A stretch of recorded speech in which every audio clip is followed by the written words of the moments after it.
Ta-da! And just like magic, here we are again. It's a Yeah. cold, damp, horrible, snowy winter fog on Sunday here in Vienna. But I got to tell you, just in case people watching this don't look at my one of my Telegram channels, I've been experimenting with 528 hertz, and we had some winter fog, and I was so fed up with the winter fog already. And I put 528 hertz and beamed the sound up, and in 40 minutes it dispersed the winter clouds or the Oh, winter fog. So I've been encouraged to do more experiments because my dear friend Jam told me it's just not to do with 528 hertz. Different imbalances require different decibels. But it seems chemtrails and winter fog disperse with just the computer volume on full. So I'm also going to experiment by putting the volume through a funnel so it beams straight up. But anyway, that's all besides the brilliant. point. We're, You know, you know what that reminded me of? I wonder if the Native Americans, when they were doing rain dances, had a piece of that knowledge that, maybe lifting their vibration, yeah, I mean, if that's kind of, I think all the native or the indigenous people had a lot more knowledge. Actually, Greg Braden talks about going off into the desert with his Native American friend to pray rain. oh, And he'd done it in about 3 seconds, 4 seconds. And he said, "Ah, okay, let's have lunch." And he said, "Wait a minute, I thought you was going to pray for rain." He said, "No." He said, "If I pray for rain, then rain cannot appear because I'm not expecting it." He said, "I pray rain, and that wow. opens up a portal." And he said, "I feel the rain running down my skin, and I feel the red clay in between my toes, and I can smell the rain."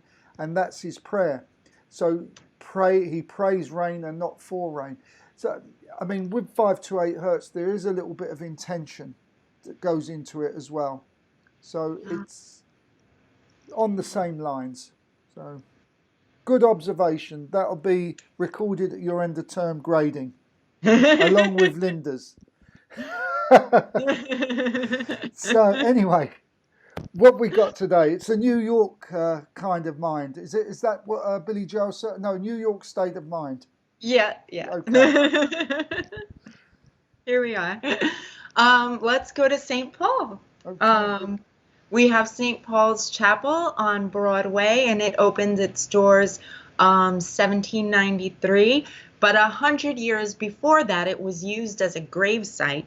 And what happened is there's this reported haunting there of an actor, of an English actor, George Frederick Cook, who was a gambler. And in order to pay his debts, it is said that he actually sold his head for research.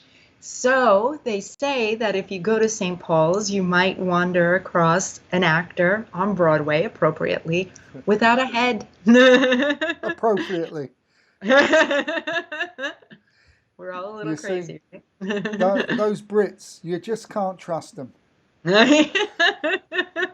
Always selling us something, right? Yep, there you go.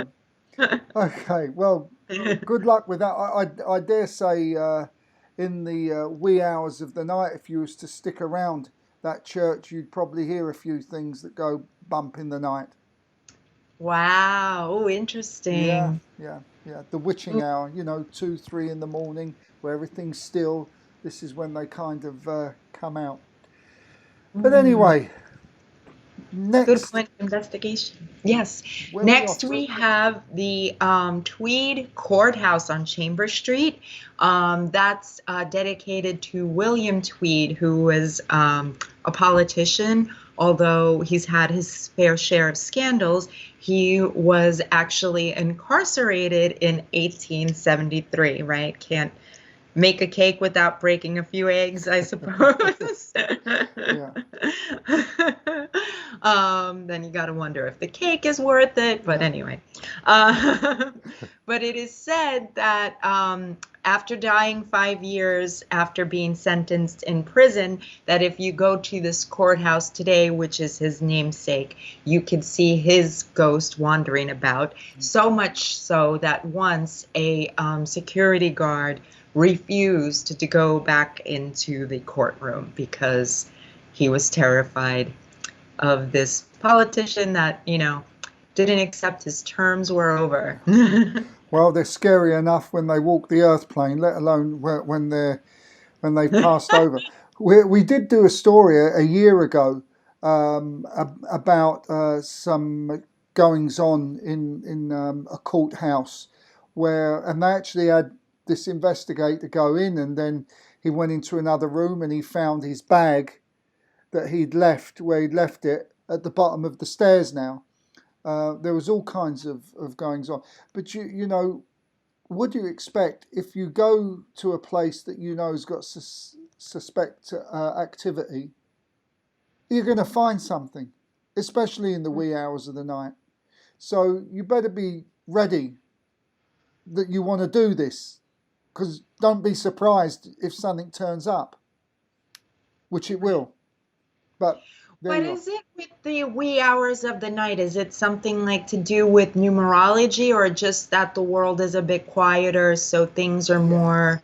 my understanding is it's the world's quieter, the energies are more still, there's less noise through people's emotions, through their thoughts.